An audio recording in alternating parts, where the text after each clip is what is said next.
Hello दोस्तों। आज इस वीडियो में हम कंप्लीट करने वाले हैं पूरा सब्जेक्ट एक हाई सिंगल वीडियो में। मुझे पता है आपका एनईटी एग्जाम पास हाई आने वाला है, इसलिए इस चैनल पर अब महा रिविजन आएगा, वो भी एकदम वन शॉट। और अगर आपको चाहिए हैंड रिटन नोट्स या आईपैड नोट्स, वो भी बहुत हाई अफोर्डेबल प्राइस पर, तो शुरू के 2 चैप्टर्स में मैंने आपको एक झलक दिखाई भी है। तो बिना देर किए शुरू करते हैं इस वीडियो को। पूरा चैप्टर एक शॉट में खत्म। तैयार हो जाओ, पेन और नोटबुक ले लो और एंड तक जरूर देखना। तो भाई, sexual reproduction in flowering plants शुरू करते हैं। सबसे पहले बात करेंगे मेल पार्ट की, फिर फीमेल पार्ट, फिर फर्टिलाइजेशन और पॉलिनेशन तक सारी कहानी क्लियर करेंगे।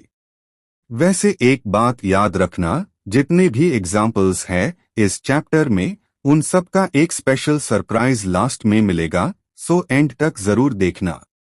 ओके, अब मेल पार्ट में सबसे पहले समझ लो स्टेमन जो है वो बेसिकली 2 पार्ट्स का बना होता है, फिलामेंट और एंथर। फिलामेंट वो लंबी सी डांडी है और एंथर वो स्ट्रक्चर है जो पोलन ग्रेन्स बनाता है। ओके, अब एंथर के अंदर कितने लोब्स होते हैं? 2 लोब्स, इसलिए आईएससी बाइलोब्ड बोलते हैं। हर एक लोब में कितने टेका होते हैं? 2 टेका, इसलिए एंथर को डिथेकस कहते हैं। ओके, तो टोटल एंथर के अंदर कितने पॉलन सैक्स हो गए? 4 पॉलन सैक्स। ओके, अब हर पॉलन सैक में क्या होता है? माइक्रोस्पोरेंजियम। और माइक्रोस्पोरेंजियम के अंदर क्या बनता है? Microspore mother cell. Okay, microspore mother cell meiotic division करेगा, जिसे कैर माइक्रोस्पोर्स बनेंगे, इन्हीं को हम पॉलन ग्रेन्स बोलते हैं। ओके, तो पॉलन ग्रेन्स हाई क्या होते हैं? मेल गैमेटोफाइट या male gamete carrying structure. Okay, अब पॉलन ग्रेन के चारों तरफ होती है एक हार्ड प्रोटेक्टिव लेयर, जो आउटर लेयर होती है उसको एक्साइन कहते हैं और इनर लेयर को इंटाइन बोलते हैं। ओके, एक्साइन बनता है स्पोरोपोलेनिन से। ये इतना टफ होता है कि एंजाइम्स, हाई टेम्परेचर या माइक्रोबियल एक्टिविटी कुछ भी इस पर असर नहीं करता। ओके, लेकिन एक्साइन में एक जगह वीक होती है जिसे जर्म पोर बोलते हैं, वहीं से पॉलन ट्यूब निकलेगी फर्टिलाइजेशन के टाइम। ओके, अब पॉलन ग्रेन में कितनी सेल्स होती है? यूजुअली 2 सेल्ड स्टेज होती है, एक वेजिटेटिव सेल, दूसरी जेनरेटिव सेल। वेजिटेटिव सेल बड़ी होती है और फूड स्टोर करती है। जेनरेटिव सेल छोटी होती है जो बाद में 2 स्पर्म सेल्स बना देगी। ओके, इंटरेस्टिंग बात, जब पॉलन ग्रेन रिलीज होता है तो 60% प्लांट्स में ये 2 सेल्ड स्टेज में होता है और कुछ में 3 सेल्ड स्टेज में भी हो सकता है, क्योंकि जेनरेटिव सेल पहले हाई डिवाइड हो गई होती है। ओके, अब पॉलन ग्रेन्स के कुछ स्पेशल पॉइंट्स भी याद रख लो। ये एलर्जेनिक हो सकते हैं, जैसे पार्थेनियम और carrot grass well pollen grains allergy करते हैं। ओके, कुछ पॉलन ग्रेन्स फूड सप्लीमेंट के फॉर्म में भी उसे होते हैं। ओके, और पॉलन वायबिलिटी भी वेरी करती है, जैसे राइस और व्हीट में सिर्फ 30 मिनट्स, लेकिन रोजेसी, लेग्यूमिनोसी जैसे कुछ प्लांट्स में मंथ्स तक वायबल रहते हैं। ओके, अब मेल पार्ट हो गया, सीधा चलते हैं फीमेल पार्ट की तरफ। ओके, फीमेल पार्ट में 3 मेन सेक्शंस, स्टिग्मा, स्टाइल और ओवरी। ओके, स्टिग्मा वो जगह है जहां पॉलन ग्रेन्स लैंड करते हैं। स्टाइल एक ट्यूब लाइक स्ट्रक्चर है जो ओवरी को स्टिग्मा से कनेक्ट करता है और ओवरी के अंदर होता है ओव्यूल। ओके, ओव्यूल के अंदर होता है एम्ब्रियो सैक या female gametophyte. Okay, embryo sac कैसे बनता है? पहले मेगास्पोर मदर सेल होता है, वो मियोटिक डिवीजन करता है, 4 मेगास्पोर्स बनते हैं, पर सिर्फ एक फंक्शनल होता है, बाकी 3 डिजेनरेट हो जाते हैं। ओके, ये सिंगल मेगास्पोर माइटोटिक डिवीजन करेगा, 3 बार डिवीजन होते हैं, पहले 2, फिर 4, फिर 8 न्यूक्लियाई बन जाते हैं। ओके, अब पोजिशनिंग समझो। 8 न्यूक्लियाई में से 3 माइक्रोपाइलर एंड पे चले जाते हैं, 2 सिनर्जिड्स और 1 एग सेल बनते हैं, 3 चल के चल जाते हैं चलाचल एंड पे जो एंटीपोडल सेल्स बनते हैं, और बीच के 2 न्यूक्लियाई पोलर न्यूक्लियाई कहलाते हैं जो बीच में रहते हैं और बाद में एंडोस्पर्म बनते हैं। ओके, तो एम्ब्रियो सैक में टोटल 7 सेल एस और 8 न्यूक्लियाई प्रेजेंट होते हैं, याद रहे। ओके, अब बात करते हैं पॉलिनेशन की। पॉलिनेशन के 3 टाइप्स, ऑटोगैमी, जीटोनोगमी और xenogamy. Okay, autogamy, same flower में self pollination. Geitonogamy, same plant पार डिफरेंट फ्लावर से pollination. Xenogamy, cross pollination between different plants. Okay, agents of pollination भी 2 एबायोटिक, विंड, वाटर, और biotic, insects, birds, bats. Okay, wind pollinated plants के pollen grains light और non sticky होते हैं और flowers large feathery stigma well होते हैं जैसे grasses. Okay, water pollination limited होता है, मेजरली लोअर प्लांट्स और कुछ मोनोकोट्स में जैसे वैलिस्नेरिया। ओके, क्रॉस पॉलिनेशन को प्रमोट करने के लिए प्लांट्स में कुछ आउटब्रीडिंग डिवाइसेस भी होती है जैसे डाइकोगैमी, मेल और फीमेल पार्ट्स अलग टाइम पे मैच्योर होते हैं। Herkogamy, physical barrier, self incompatibility, genetic mechanism जो सेल्फ पॉलन को रिजेक्ट कर देता है, या यूनिसेक्सुअल फ्लावर्स। ओके, अब पॉलन पिस्टिल इंटरैक्शन की बात। स्टिग्मा पे पॉलन लैंड करेगा, कंपैटिबल हुआ तो पॉलन ट्यूब स्टाइल से होते ह्यू ओवरी तक जाएगी और एम्ब्रियो सैक तक पहुंच जाएगी। ओके, डबल फर्टिलाइजेशन होता है, एक मेल गैमीट एग से फ्यूज करेगा और जाइगोट बनाएगा, दूसरा पोलर न्यूक्लियाई से फ्यूज करके एंडोस्पर्म बनाएगा जो जाइगोट को न्यूट्रिशन देगा। ओके, जाइगोट से एम्ब्रियो बनेगा, एम्ब्रियो में रेडिकल, क्ल्यूम्यूल, कॉटिलेडन्स सब होगा। ओके, अगर एक कॉटिलेडन है तो मोनोकोट, 2 कॉटिलेडन्स तो डाइकट, सिंपल। ओके, और लास्ट में याद रखो, कुछ फ्रूट्स पार्थेनोकार्पिक होते हैं, यानी फर्टिलाइजेशन के बिना फ्रूट डेवलप हो जाता है जैसे बनाना।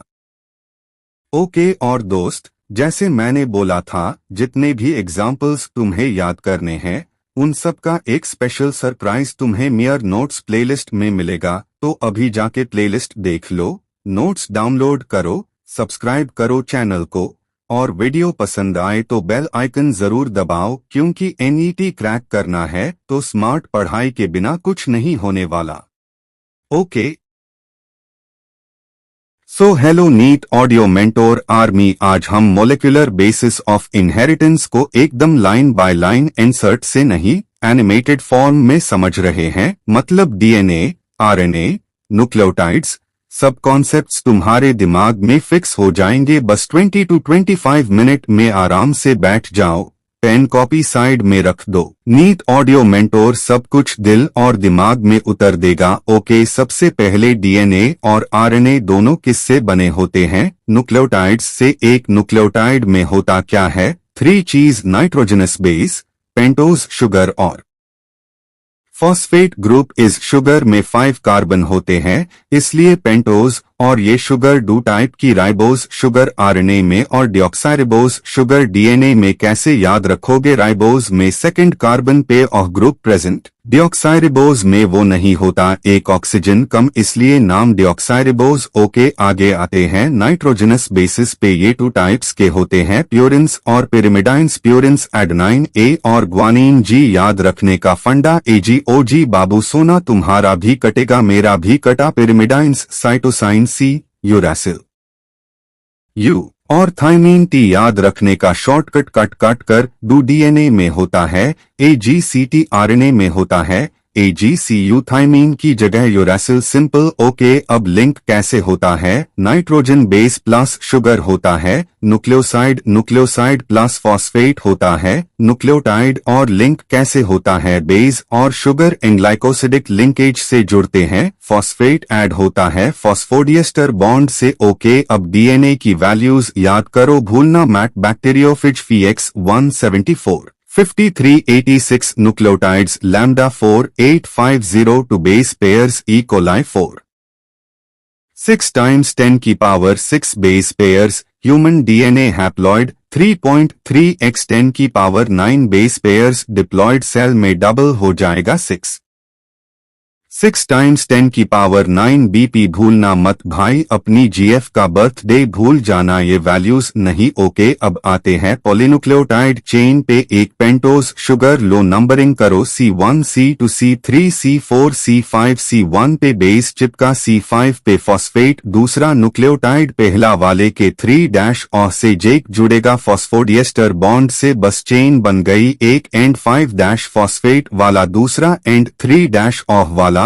और डीएनए आरएनए हमेशा 5' to 3' डायरेक्शन में ही बनता है हमेशा। ओके, अब आते हैं वॉटसन क्रिक वेल सीन पे, जिन्होंने रोसलाइंड फ्रैंकलिन और विल्किंस का डेटा बोरो किया और प्रोपोज कर दिया डबल हीलिक्स मॉडल। डीएनए का backbone sugar phosphate chain basis अंदर की साइड प्रोजेक्ट करते हैं, दोनों स्ट्रैंड्स एंटी पैरेलल पोलैरिटी में होते हैं, एक 5' to 3', दूसरा 3' to 5' base pairing, A equal to T2 hydrogen bonds, G equal to C3 hydrogen bonds, हमेशा प्योराइन के सामने पिरिमिडाइन। इसे स्ट्रैंड्स में यूनिफॉर्म डिस्टेंस बनी रहती है, नीट एंड क्लीन। ओके, डू बेस पेयर्स के बीच का डिस्टेंस 0.34 नैनोमीटर, एक complete turn 10 BP equal to 3.4 nanometer. भूलना मत, पिछले साल यही पूछ लिया था। अब सेंट्रल डॉगमा क्रिक साहब ने दिया, डीएनए से डीएनए रेप्लिकेशन, डीएनए से आरएनए ट्रांसक्रिप्शन, आरएनए से प्रोटीन ट्रांसलेशन, और कुछ वायरसेस में आरएनए से डीएनए भी होता है,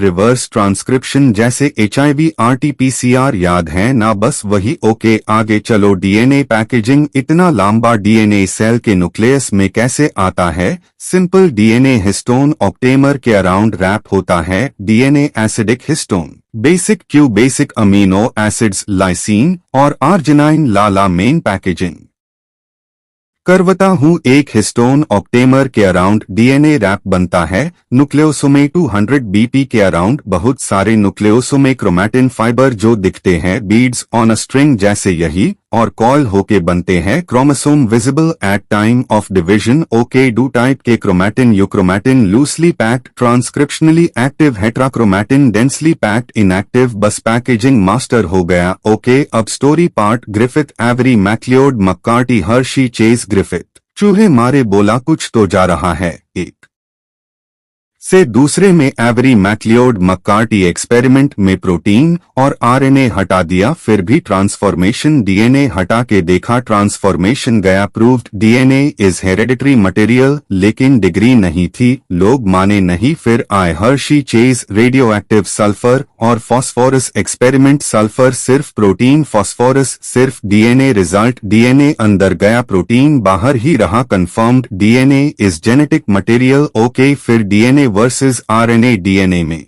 2 absent, less reactive, more stable, thymine present, extra stability, इसलिए DNA genetic material, storage, RNA transmission like mRNA, tRNA, rRNA. Okay, और बस भाई पूरा molecular basis of inheritance. NEET audio mentor army के लिए एनिमेटेड फॉर्म में ये सब तुम्हारे दिमाग में घुस गया। अगर तुम्हें ये एनिमेशन हेल्पफुल लगा हो, लाइक करो, शेयर करो, और नीट ऑडियो मेंटोर चैनल को सब्सक्राइब करो। कमेंट में बताओ अगला वन शॉट किस चैप्टर पे चाहिए, और याद रखो हम नीट ऑडियो मेंटोर आर्मी मिलके एनईटी क्रैक करेंगे। Study hard, simplify smart, NEET audio mentor army जिंदाबाद।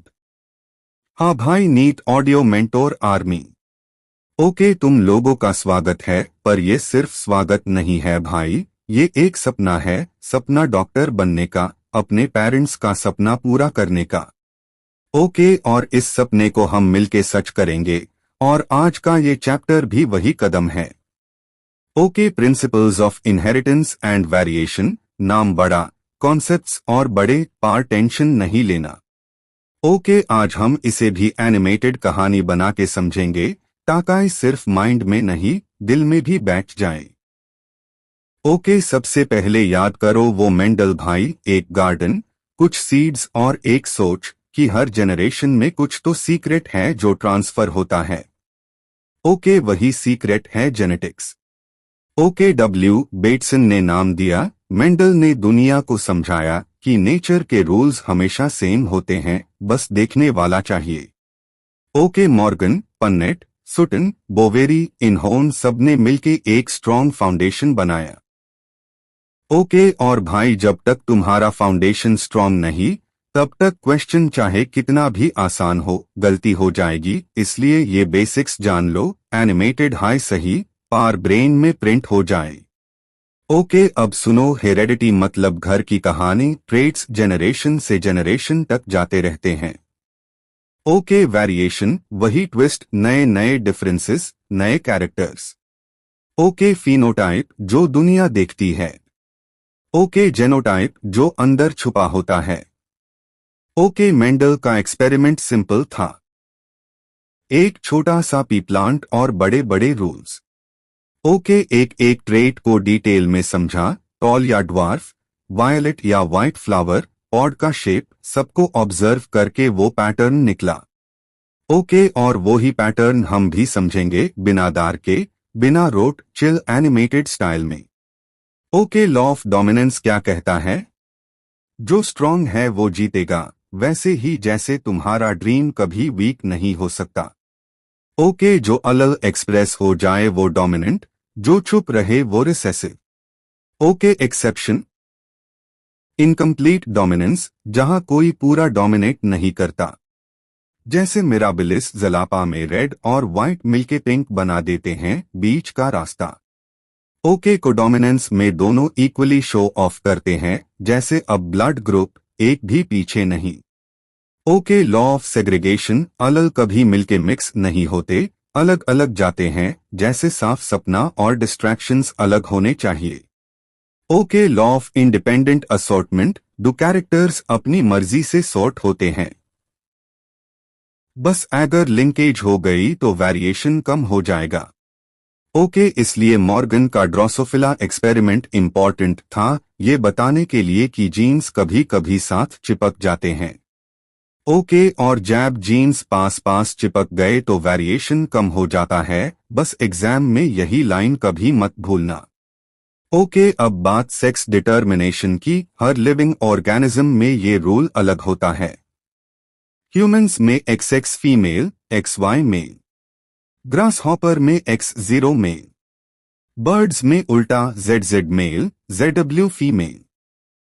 ओके हनी बी तो मास्ट, फर्टिलाइजेशन नहीं हुआ तो मेल, ड्रोन फर्टिलाइजेशन हो गया तो फीमेल, और अगर क्वीन ने रॉयल जेली खाई तो वो रानी बन जाती है।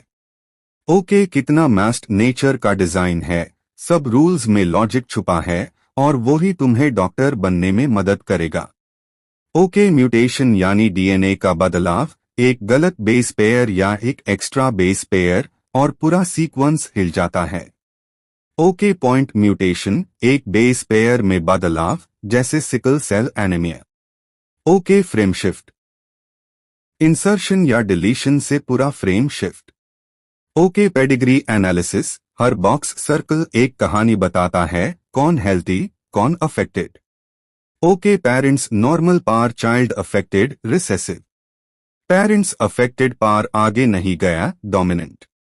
ओके जेनेटिक डिसऑर्डर्स याद रख लो, colour blindness, haemophilia sex linked, sickle cell anaemia, thalassaemia autosomal, chromosomal में Down's, Klinefelter's, Turner's. Okay Down's extra 21 chromosome और कुछ physical traits. Okay Klinefelter's extra X male with female traits. Okay Turner's X0 female but underdeveloped ovaries. Okay और भाई, जो ratios, Punnett squares, सब याद रखना, question वही से बनता है। ओके अब बात सुनो, सपना तभी पूरा होगा जब तुम इसे एक बार नहीं बार बार देखोगे। ओके इस एनिमेटेड वर्जन के साथ साथ हैंडरिटन नोट्स रेडी है, प्लेलिस्ट रेडी है, नीट ऑडियो मेंटोर आर्मी के लिए सब कुछ एक ही जगह। ओके बस तुम्हारा काम है, पूरा देखो, डाउनलोड करो, कमेंट करो और अपने सपने को रियलिटी में बदलो। ओके और हाँ, जो भी नेक्स्ट चैप्टर चाहिए कमेंट करो, अपनी नीट ऑडियो मेंटोर आर्मी सबके सपने पूरे करेगी। ओके दोस्तों, आप सभी का बहुत बहुत स्वागत है इस एनिमेटेड वीडियो लेक्चर में। आज हम ऑर्गेनिजम्स एंड पॉपुलेशंस देख रहे हैं, जो इकोलॉजी का इम्पॉर्टेंट चैप्टर है, क्लास 12th के लिए बहुत हाई इम्पॉर्टेंट है, स्पेशली NET 2026 के लिए। तो चलो बिना टाइम वेस्ट किए शुरू करते हैं पॉपुलेशन इंटरैक्शंस से। ओके देखो भाई, पॉपुलेशन इंटरैक्शन में कुछ बेसिक चीजें होती है जो हर बार एग्जाम में पूछी ही जाती है, जैसे म्यूचुअलिज्म, कंपटीशन, प्रेडेशन, पैरासिटिज्म और कमेंसलिज्म। ओके सबसे पहले म्यूचुअलिज्म, इसका मतलब जब दोनों ऑर्गेनिजम्स को फायदा होता है, जैसे राइजोबियम और रूट, दोनों एक दूसरे को हेल्प करते हैं। राइजोबियम नाइट्रोजन देता है और रूट उसको फूड सप्लाई करता है। इसी तरह फंगस और रूट, जिसको हम माइकोराइजा कहते हैं, फंगस वाटर और फास्फोरस एब्जॉर्ब करता है और प्लांट उसको फूड देता है। और एक popular example lichen, fungus plus algae. Fungus support और सॉइल से चिपका के रखता है, एल्गी फूड बनाता है। इसमें इमोशनल कनेक्ट ये है भाई, नेचर सबको बैलेंस करके चलता है, किसी का किसी से कनेक्शन टूटेगा तो प्रॉब्लम हो जाएगी। ओके नेक्स्ट, कंपटीशन, ये नेगेटिव इंटरैक्शन है, मतलब दोनों का नुकसान होता है। जैसे अगर दो स्पीशीज एक हाई रिसोर्स के लिए लड़ेंगी तो दोनों को थोड़ा स्ट्रगल फेस करना ही पड़ेगा। इसीलिए डार्विन ने बोला था, कंपटीशन लीड्स टू एवोल्यूशन, क्योंकि जो फिट होगा वही सरवाइव करेगा। और कंपटीशन का दो टाइप होता है, इंट्रास्पेसिफिक, सेम स्पीशीज के बीच, और इंटरस्पेसिफिक, डिफरेंट स्पीशीज के बीच। आपके लिए इंपॉर्टेंट है भाई नीचे का कॉन्सेप्ट, जब कोई स्पीशीज किसी जगह रहती है, उसका प्रोफेशन होता है नीचे, यानी उसका काम। और अगर कंपटीशन नहीं होगा तो फंडामेंटल नीश, और अगर कंपटीशन होगा तो रियलाइज्ड नीश। सिंपल है। ओके नेक्स्ट आता है प्रेडेशन, एक का फायदा दूसरे का नुकसान। जैसे लायन खाता है डियर को, लायन का फायदा, डियर गया काम से। प्रेडेटर्स बहुत स्मार्ट होते हैं, वो कभी अपने प्रे को ओवर एक्सप्लॉइट नहीं करते, क्योंकि अगर सब खा जाएंगे तो कल क्या खाओगे। तो वो प्रे पॉपुलेशन को कंट्रोल करके बायोडाइवर्सिटी मेंटेन करते हैं। एक एग्जाम्पल याद रखना, ऑस्ट्रेलिया में प्रिकली पेयर कैक्टस का कंट्रोल हुआ था कैक्टस फीडिंग मॉथ से। ओके लेकिन प्रे भी छुप नहीं बैठते, प्रे के पास भी ट्रिक्स होती है, जैसे कैमोफ्लाज। इंसेक्ट्स और फ्रॉग्स अपना कलर मैच कर लेते हैं सराउंडिंग्स से। या फिर पॉइजन, जैसे मोनार्क बटरफ्लाई, इसके बॉडी में केमिकल होता है जो प्रेडेटर को बिल्कुल पसंद नहीं आता। मतलब नेचर में सर्वाइवल के लिए सबको कुछ ना कुछ स्पेशल पावर मिला है। ओके अगला है पैरासिटिज्म, ये भी एक का फायदा और दूसरे का नुकसान। जैसे लिवर फ्लूक, जिसको सरवाइव करने के लिए स्नेल और फिश चाहिए इंटरमीडिएट होस्ट के रूप में। या मलेरिया पैरासाइट, इसको वेक्टर चाहिए, मॉस्कीटो। पैरासाइट के पास भी स्पेशल अडेप्टेशंस होते हैं, जैसे अननेसेसरी सेंस ऑर्गन्स का लॉस, या एडहेसिव ऑर्गन्स जैसे सकर्स। डाइजेस्टिव सिस्टम का भी लॉस हो जाता है और रिजनरेशन पावर हाई होती है। मतलब पैरासाइट अपने होस्ट पे डिपेंड करता है, बिना होस्ट के कुछ नहीं। ओके अब बात करते हैं कमेंसलिज्म की, इसमें एक को फायदा दूसरे को कोई फर्क नहीं। जैसे orchid grows on mango tree, orchid को सपोर्ट मिलता है, मैंगो को कोई फर्क नहीं। या फिर क्लाउन फिश एंड सी अनेमोने, सी अनेमोने के टेंटिकल्स क्लाउन फिश को प्रोटेक्शन देते हैं, सी अनेमोने को कोई फर्क नहीं। ये सब एग्जाम्पल्स याद रखो भाई, शॉर्ट क्वेश्चंस में जरूर आते हैं। ओके और एक होता है अमेंसलिज्म, ये थोड़ा यूनिक है, एक का नुकसान दूसरे पे कोई असर नहीं। जैसे पेनिसिलियम फंगस पेनिसिलिन से बैक्टीरिया को मार देता है, पार फंगस को कोई फर्क नहीं। और ब्लैक वॉलनट ट्री सॉइल में टॉक्सिन रिलीज करता है जो दूसरे प्लांट्स को ग्रो नहीं होने देता। ओके तो भाई नेचर का यही लॉ है, सबको किसी ना किसी से लिंक मिलता है, कोई किसी पे डिपेंड करता है, कोई कंपटीशन में फाइट करता है, कोई पैरासिटिज्म से सरवाइव करता है, सबका अपना रोल है। इस चैप्टर का इकोलॉजी का कॉन्सेप्ट हाई यही है कि नेचर एक बैलेंस है और हमको समझना है कि कैसे ऑर्गेनिजम्स और पॉपुलेशन इंटरैक्ट करते हैं। ओके तो भाई, इस एनिमेटेड लेक्चर में जितना भी समझाया गया है सब आपको एनईटी के लिए क्रिस्टल क्लियर रखना है। आपको अगर इस चैप्टर के फुल हैंड रिटन नोट्स चाहिए तो डिस्क्रिप्शन में लिंक दिया गया है, जरूर डाउनलोड करो। और अगर आपको इकोलॉजी के और लेक्चर्स देखने हैं तो मेरा NET bio complete playlist check करो, उसमें सारे one shots, tricks, PYQs covered हैं। दोस्तों, अगर वीडियो पसंद आया हो तो लाइक जरूर करो, कमेंट में मुझे बताओ क्या नेक्स्ट चैप्टर चाहिए और सबसे इम्पोर्टेंट चैनल को सब्सक्राइब करो और बेल आइकन दबाना मत भूलना ताकि आप टॉप रैंक के लिए हमेशा अपडेटेड रहो। मिलते हैं अगले एनिमेटेड लेक्चर में। All the best future doctors. Hello दोस्तों, आप सबका बहुत बहुत स्वागत है इस वीडियो में। आज हम इकोसिस्टम को एकदम मस्त तरीके से समझने वाले हैं।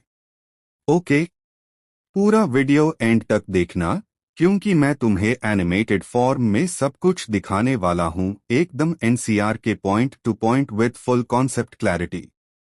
सबसे पहले इकोसिस्टम टर्म किसने दिया? तांसले ने दिया था, याद रखो। इकोसिस्टम में biotic community plus abiotic factor दोनों होता है। एबायोटिक में वेदर, सनलाइट, सॉइल, वाटर और टेम्परेचर आता है। अगर टाइप्स ऑफ इकोसिस्टम देखे तो वो हो सकता है नेचुरल या मैनमेड, टेरेस्ट्रियल या एक्वाटिक। ओके, नेचुरल में जैसे tropical rain forest, coral reef और ओशन, और मैनमेड में एक्वेरियम या क्रॉप फील्ड आता है। एक बात याद रखना, मैनमेड इकोसिस्टम की डाइवर्सिटी कम होती है और सेल्फ रेगुलेशन भी कम होता है। ओके, टेरेस्ट्रियल मतलब फॉरेस्ट इकोसिस्टम, ग्रासलैंड या डेजर्ट इकोसिस्टम हो जाएगा। एक्वाटिक में पॉन्ड, लेक, वेटलैंड या रिवर हो जाएगा। ओके, इकोसिस्टम के स्ट्रक्चर की बात करें तो सबसे पहले स्पीशीज कॉम्पोजिशन होता है, मतलब टोटल कितनी स्पीशीज है, प्लांट्स एंड एनिमल्स इंक्लूडेड। और एक इंपॉर्टेंट टर्म है स्ट्रैटिफिकेशन, इसका मतलब होता है स्पीशीज का वर्टिकल अरेंजमेंट। ओके, जैसे हर्ब बॉटम पे, श्रब मिडल में और ट्री टॉप पे, तो हर लेवल पे अलग अलग स्पीशीज होती है। ओके, अब फंक्शन ऑफ इकोसिस्टम क्या होता है? ये चार चीजें याद रखना, प्रोडक्टिविटी, डिकॉम्पोजिशन, एनर्जी फ्लो और न्यूट्रिएंट साइक्लिंग। ओके, इस चैप्टर में मेजरली हम प्रोडक्टिविटी, डिकॉम्पोजिशन और एनर्जी फ्लो पे फोकस करेंगे। चलो प्रोडक्टिविटी से शुरू करते हैं। देखो, प्राइमरी प्रोडक्शन मतलब प्लांट्स कितना बायोमास बना रहे हैं पर यूनिट एरिया, और प्राइमरी प्रोडक्टिविटी मतलब कितने रेट से बना रहे हैं। रेट वाला पार्ट इंपॉर्टेंट है। ओके, इसका यूनिट होता है KG M superscript two year या kilo calorie M superscript two year. Difference क्या है? प्राइमरी प्रोडक्शन एक टोटल अमाउंट है और प्रोडक्टिविटी उसका रेट है। ओके, फिर आता है ग्रोस प्राइमरी प्रोडक्टिविटी, जीपीपी, और net primary productivity, NPE. GPP मतलब टोटल बायोमास और एनपीपी मतलब कितना बायोमास कंज्यूमर्स के लिए अवेलेबल है। ओके, फॉर्मूला याद रखो, NPP is equal to GPT. R क्या है? रेस्पिरेटरी लॉस, मतलब प्लांट खुद कितना उसे कर लेता है वो माइनस हो जाएगा। एनपीपी जो बचता है वो कंज्यूमर्स यूज करते हैं, जैसे हर्बिवोर्स, कार्निवोर्स और डिकम्पोजर्स। प्रोडक्टिविटी डिपेंड करता है कुछ फैक्टर्स पे, याद रखना। पी से प्लांट स्पीशीज, पी से ही फोटोसिंथेटिक कैपेसिटी, ई से एनवायरमेंटल फैक्टर्स, एन से nutrients. Okay, PN simple trick. Highest productive ecosystems कौन से? Tropical rain forest, coral reef, sugar cane. और लीस्ट प्रोडक्टिव? डेजर्ट और ओशन, क्योंकि डेजर्ट में वाटर की कमी, ओशन में सनलाइट और न्यूट्रिएंट्स का लिमिट होता है। ओके, ग्लोबल एनपीपी कितना? 170 बिलियन टन्स टेरेस्ट्रियल कवर करता है, सिर्फ 30% एरिया, बट उसका एनपीई 115 बिलियन टन और एक्वाटिक 70% एरिया पार भी बस 55 बिलियन टन। समझ में आया? ओके, अब डिकॉम्पोजिशन, इसका मतलब होता है डेड मैटर का ब्रेकडाउन। डेड प्लांट्स के पार्ट्स, लीफ, फ्लावर या डेड एनिमल्स, इनको हम डिट्राइटिस बोलते हैं। ये रॉ मटेरियल है डिकॉम्पोजिशन का। जो डिट्राइटिस को खाते हैं वो डिट्राइटिवोर्स, जैसे अर्थवॉर्म और कॉकरोच। ओके, डिकॉम्पोजिशन के स्टेप्स याद रखो। Fragmentation, leaching, catabolism, humification, mineralisation. Okay, first 3 detritus पे होते हैं, लास्ट 2 सॉइल पे। सबसे पहले फ्रैगमेंटेशन। डिट्राइटिवोर्स डेड मैटर को छोटे टुकड़ों में तोड़ देते हैं। ओके, लीचिंग में सॉल्यूबल इनऑर्गेनिक न्यूट्रिएंट्स सॉइल में छाले जाते हैं, वाटर से वॉश होके नीचे सेटल हो जाते हैं। कैटाबलिज्म में माइक्रोब्स कॉम्प्लेक्स मैटर को सिंपल बना देते हैं। ह्यूमिफिकेशन में partially decomposed organic matter humus बनता है, जो डार्क, एसिडिक, एमॉर्फस होता है, न्यूट्रिएंट्स का रिजर्वॉयर होता है और माइक्रोब्स से रेजिस्टेंट भी। ओके, फिर होता है मिनरलाइजेशन, जहां ह्यूमस को माइक्रोब्स पूरा ब्रेक डाउन करके सिंपल इनऑर्गेनिक बनते हैं। डिकॉम्पोजिशन का रेट डिपेंड करता है क्लाइमेट और डिट्राइटिस की क्वालिटी पे। Favourable condition, warm and moist with oxygen, तो फास्ट डिकॉम्पोजिशन। अनफेवरेबल, लो टेम्प, ड्राइनेस, एनारोबिक, तो slow. Quality, sugar and nitrogen rich, fast, lignin and chitin rich, slow. Okay, energy flow देखो, सुन से energy आती है, उसको टोटल इंसिडेंट रेडिएशन TIR बोलते हैं। इसका लेस देन 50% प्लांट्स के लिए सूटेबल होता है, जो फोटोसिंथेसिस में काम आता है। इसमें से भी सिर्फ 1-5% TIR या 2-10% फोटोसिंथेटिकली एक्टिव रेडिएशन पार हाई प्लांट्स एब्जॉर्ब करते हैं। ओके, ये एनर्जी प्लांट्स से हर्बिवोर्स को और हर्बिवोर्स से कार्निवोर्स को मिलती है। हर ट्रॉफिक लेवल पे बस 10% एनर्जी ट्रांसफर होती है, बाकी सब हीट लॉस हो जाता है। ये यूनिडायरेक्शनल फ्लो है, लोअर से हायर लेवल तक, और ये फर्स्ट लॉ ऑफ थर्मोडायनामिक्स को सपोर्ट करता है।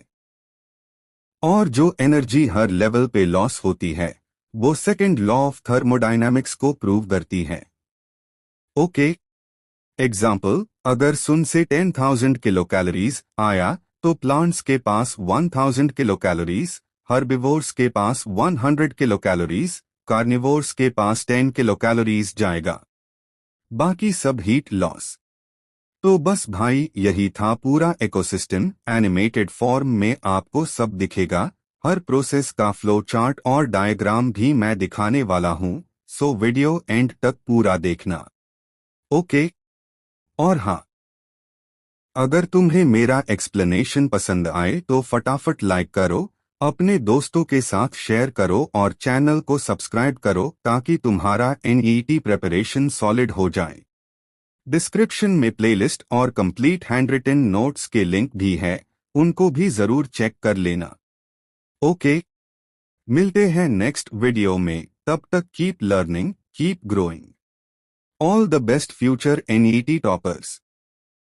दोस्तों, आप सभी का बहुत बहुत स्वागत है। आज हम log microbes in human welfare देख रहे हैं। चैप्टर छोटा है, पर NET के लिए बहुत हाई इंपॉर्टेंट है, इसलिए पूरा एंड तक देखना। ओके, सबसे पहले अगर माइक्रोब्स की बात करें तो क्या क्या होता है। तो माइक्रोब्स में बैक्टीरिया, साइनोबैक्टीरिया, प्रोटोजोआ, फंजाई और यीस्ट, जो कि एक यूनिसेल्युलर फंगस है, ये सब आते हैं। वायरस भी माइक्रोब जैसा हाई ट्रीट होता है क्योंकि लिविंग और नॉन लिविंग दोनों के बीच का लिंक है। ओके, चलो अब देखते हैं ये माइक्रोब्स घर में कैसे काम आते हैं। जैसे कि कर्ड, इडली, डोसा और चीज में। ओके, सबसे पहले कर्ड देख लो। कर्ड ऑब्वियस है, मिल्क से बनता है। मिल्क में अगर हम लैब यानी लैक्टिक एसिड बैक्टीरिया डाल दे, जिसे हम लैक्टोबैसिलस भी बोलते हैं, तो मिल्क कर्ड में बदल जाता है। ओके, ये लैक्टिक एसिड बैक्टीरिया क्या करता है? ये एसिड प्रोड्यूस करता है जो मिल्क के प्रोटीन्स को कोएगुलेट और पार्शियली डाइजेस्ट कर देता है। इसी वजह से कर्ड में न्यूट्रिशनल वैल्यू ज्यादा होती है, क्योंकि कर्ड में विटामिन B12 होता है। ओके, और एक इम्पॉर्टेंट पॉइंट, लैब हमारे डाइजेस्टिव सिस्टम में भी डिजीजेस को चेक करता है। ओके, अब इडली और डोसा की बात करते हैं। इडली और डोसा बनते हैं ब्लैक ग्राम और राइस को फर्मेंट करके। ओके, फर्मेंटेशन से को प्रोड्यूस होता है, इसी वजह से इडली या डोसा फ्लफ होता है।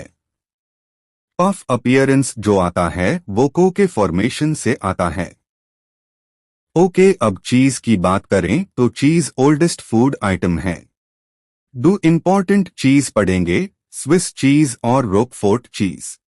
ओके, स्विस चीज में बेड होल्स होते हैं, क्योंकि प्रोपियोनिबैक्टीरियम शर्मनी को प्रोड्यूस करता है। याद रखना, स्विस के लिए शर्मानी। ओके, रोकफोर्ट चीज फंगस से बनता है, जो इसको एक स्पेशल फ्लेवर देता है। तो स्विस बैक्टीरिया से, रोकफोर्ट फंगस से।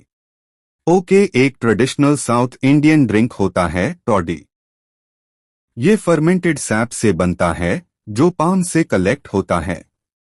ओके, माइक्रोब्स और भी कई फूड्स में उसे होते हैं, जैसे फर्मेंटेड फिश, सोयाबीन और bamboo shoots.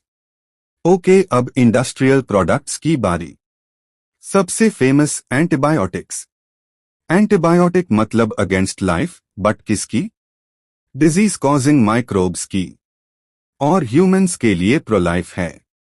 Okay, antibiotics microbes high बनते हैं और डिजीज कॉजिंग माइक्रोब्स को किल या उनकी ग्रोथ को रोक देते हैं। ओके, सबसे पहला एंटीबायोटिक पेनिसिलिन। चांस इवेंट था। अलेक्जेंडर फ्लेमिंग ने स्टाफाइलोकस बैक्टीरिया पे काम करते वक्त देखा कि मोल्ड ग्रो हो गया है जो बैक्टीरिया को मार रहा है। ओके, इस मोल्ड को नाम दिया पेनिसिलिन और WWII में ये अमेरिकन सोल्जर्स के ट्रीटमेंट में उसे हुआ। ओके, इसके फुल पोटेंशियल को अर्नेस्ट चेन और हावर्ड फ्लोरी ने दिखाया और फ्लेमिंग, चेन और फ्लोरी को नोबेल प्राइज मिला 1945 में। ओके, पेनिसिलिन प्लेग, वूपिंग कॉफ, डिफ्थेरिया, लेप्रोसी जैसे डिजीजेस को ट्रीट करता है। ओके, अब फर्मेंटेशन इंडस्ट्री। बियर और ब्रेड बनाने में सैक्रोमाइसिस सेरेविजिए यूज होता है। ये ही ब्रूअर्स यीस्ट और बेकर्स यीस्ट है, बस प्रोसेस अलग। ओके, बियर में ब्रूअर्स यीस्ट, ब्रेड में बेकर्स यीस्ट। रॉ मटेरियल और डिस्टिलेशन के हिसाब से डिफरेंट अल्कोहल बनता है। Okay, with distillation, whisky, brandy, rum. Without distillation, wine और बियर। ओके, अब कुछ इंसर्ट के डायग्राम समझ लेते हैं। 3 बैक्टीरिया, रॉड शेप्ड, स्फेरिकल और रॉड विथ फ्लैजेला। ओके, फिर बैक्टीरियोफेज बैक्टीरिया को किल करता है। इसमें head, collar, tail, plate, pins और प्रॉन्ग्स क्लियर दिखते हैं। ओके, एडेनोवायरस, स्पाइकी और रेस्पिरेटरी इन्फेक्शन कॉज करता है। Tobacco mosaic virus, rod shaped, plants में इन्फेक्शन करता है। ओके, पेत्री डिश में बैक्टीरियल कॉलोनी और फंगल कॉलोनी, ये भी इंसर्ट में दिया है। ओके, अब एसिड्स, एसिटोबैक्टर एसेटी बनाता है एसेटिक एसिड, क्लोस्ट्रीडियम ब्यूटिलिकम बनाता है ब्यूटेरिक एसिड, लैक्टोबैसिलस बनाता है lactic acid. Okay, fungi aspergillus niger बनाता है citric acid. Okay, enzymes, lipase oily stains remove करता है, प्रोटीज और पेक्टिनेज बॉटल्ड जूस को क्लियर बनते हैं। स्ट्रेप्टोकिनेज ब्लड क्लॉट तोड़ता है, ये जेनेटिकली मॉडिफाइड होता है स्ट्रेप्टोकोक्कस से। ओके, साइक्लोस्पोरिन ए इम्यून सप्रेस करने के लिए ऑर्गन ट्रांसप्लांट में। ये फंगस ट्रिचोडर्मा पॉलीस्पोरम बनाता है। ओके, स्टैटिन ब्लड कोलेस्टेरॉल लो करता है, मोनस्कस परप्यूरियस यीस्ट से बनता है। Okay, sewage treatment. पहले प्राइमरी ट्रीटमेंट फिल्ट्रेशन और sedimentation. Floating matter remove, soil और पेबल्स नीश सेटल हो जाते हैं, primary sludge. Okay, secondary treatment biological. Aeration tank में एरोबिक बैक्टीरिया और फंजाई ऑर्गेनिक मैटर को कंज्यूम करते हैं, बॉड कम होती है। ओके, जैब बॉड कम हो जाती है तो एक्टिवेटेड स्लज सेटल होता है। मेजर पार्ट एनारोबिक डाइजेस्टर में जाता है जहां मीथेन और बायोगैस बनता है। ओके, बचा हुआ स्लज इनोक्यूलम की तरह एरेशन टैंक में वापस जाता है। ओके, सीवेज प्लांट्स पोल्यूशन कम करते हैं, मिनिस्ट्री ऑफ एनवायरनमेंट और फॉरेस्ट गंगा और यमुना एक्शन प्लान चलाकर ये काम करती है। ओके, बायोगैस कैसे बनता है? गोबर और स्लरी डोम में जाता है। मीथेन और को प्रोड्यूस होती है। आईआरआई और क्विक जैसे ऑर्गेनाइजेशंस इसको प्रमोट करते हैं। Okay, bio control agents natural predators plant diseases और पेस्ट्स को कंट्रोल करते हैं। इससे टॉक्सिक केमिकल्स की डिपेंडेंसी कम होती है। ओके, तो दोस्तों आज हमने पूरा इंसर्ट लाइन बाय लाइन देख लिया, वो भी एकदम एनिमेटेड तरीके से समझ लिया। अगर वीडियो पसंद आई हो तो कमेंट करो वन शॉट, प्लेलिस्ट जरूर सेव कर लेना और चैनल को सब्सक्राइब करके बेल आइकन दबा दो ताकि जब भी मैं नेक्स्ट कंप्लीट चैप्टर का एनिमेशन डालूं तुम तक सबसे पहले पहुंचे। ओके, मिलते हैं नेक्स्ट वीडियो में एक नए इंसर्ट कंप्लीट वन शॉट के साथ। बेस्ट ऑफ लक दोस्तों। Keep studying, keep shining. दोस्तों इस वीडियो में हम बायोडाइवर्सिटी एंड कंजर्वेशन को एकदम मस्त तरीके से कंप्लीट करेंगे। बस वीडियो को एंड तक जरूर देखना, सब कुछ क्लियर हो जाएगा। ओके, चलो शुरू करते हैं बायोडाइवर्सिटी से। देखो, बायो का मतलब होता है लिविंग और डाइवर्सिटी का मतलब होता है हेटेरोजेनिटी, यानी कितने तरह के लिविंग ऑर्गेनिजम्स। ओके, और ये जो टर्म है ना बायोडाइवर्सिटी, इसे दिया था एडवर्ड विल्सन ने। एडवर्ड विल्सन कौन? एक सोशियोबायोलॉजिस्ट। इस पॉइंट को याद रखना, कभी भी क्वेश्चन आ सकता है। Edward Wilson, sociobiologist. ओके, अब टाइप्स की बात करते हैं।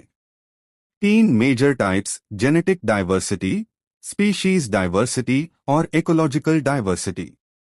देखो, जेनेटिक डाइवर्सिटी का मतलब क्या होता है? एक हाई स्पीशीज के अंदर बहुत ज्यादा वेरिएशन हो सकता है जेनेटिक लेवल पे।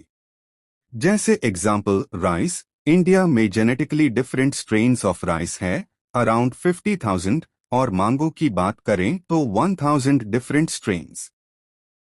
इमेजिन करो एक हाई चीज में कितना वैरायटी।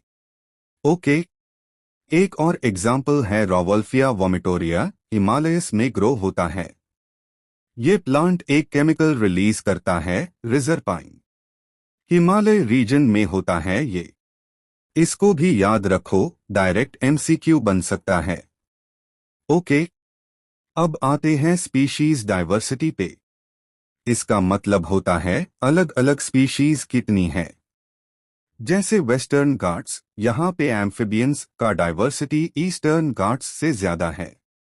वेस्टर्न घाट्स याद रखना, बायोडाइवर्सिटी हॉटस्पॉट है इंडिया का। ओके, इकोलॉजिकल डाइवर्सिटी का मतलब अलग अलग इकोसिस्टम्स का वैरायटी।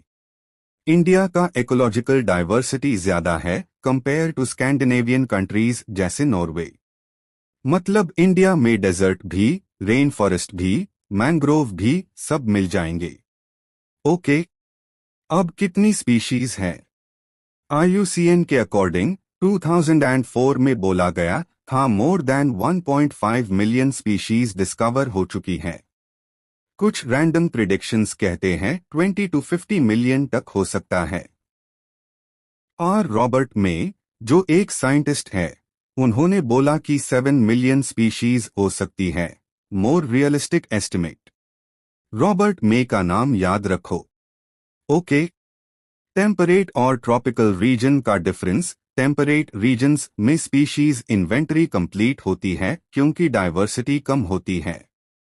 ट्रॉपिकल रीजन में बहुत ज्यादा डाइवर्सिटी होती है, इसलिए वहां स्पीशीज इन्वेंटरी इनकम्प्लीट रहती है।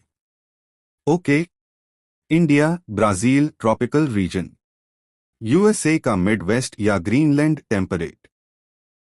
अर्थ पे ओवरऑल बायोडिवर्सिटी देखो, एनिमल्स कंट्रीब्यूट अराउंड 70%। और इस 70% का भी 70% इंसेक्ट्स है। सोचो, आउट ऑफ 10 एनिमल्स 7 इंसेक्ट्स होंगे। Crazy, right? ओके। प्लांट्स का कंट्रीब्यूशन अराउंड 22% है, इसमें फंजाई का हाईएस्ट शेयर है और जिम्नोस्पर्म्स का लीस्ट। ओके। प्रोकैरियोट्स को यूजुअली काउंट नहीं करते क्योंकि उनको कल्चर करना मुश्किल होता है। एक बैक्टीरिया के अंदर हाई मिलियंस वेरिएशंस निकल आएंगे तो प्रैक्टिकल नहीं है। ओके। अब इनवर्टेब्रेट्स, वर्टेब्रेट्स और प्लांट्स का ब्रेकडाउन। इंसेक्ट्स हाईएस्ट है इनवर्टेब्रेट्स में। वर्टेब्रेट्स में ऑर्डर याद रखो, FB RAM, fishes, birds, reptiles, amphibians, mammals. Fishes सबसे ज्यादा, मैमल्स लीस्ट। ओके। प्लांट्स में fungi highest, gymnosperm lowest. India का शेयर देखो, बस 2.4% लैंड एरिया कवर करता है वर्ल्ड का, पार बायोडिवर्सिटी में 8.1% शेयर करता है। मतलब छोटा कंट्री होते हुए भी मेगा डाइवर्सिटी कंट्री के लिस्ट में है इंडिया। ओके। इंडिया में अप्रॉक्स 45,000 प्लांट्स और 1 लाख एनिमल्स अब तक डिस्कवर हो चुके हैं। रॉबर्ट मे के एस्टिमेट के अकॉर्डिंग अभी और भी बाकी है, अराउंड 1 लाख प्लांट्स और 3 लाख एनिमल्स और डिस्कवर होन है। ओके। अब पैटर्न समझो, लैटिट्यूड ग्रेडियंट। इक्वेटर पे जाओ, मैक्स डाइवर्सिटी मिलेगी। पोल्स पे जाओ, कम होती जाएगी। बर्ड्स का एग्जाम्पल, कोलंबिया में 1400 स्पीशीज, इंडिया में 1200, न्यूयॉर्क में सिर्फ 105, ग्रीनलैंड में सिर्फ 56। देख रहे हो difference? Okay. Amazon rain forest.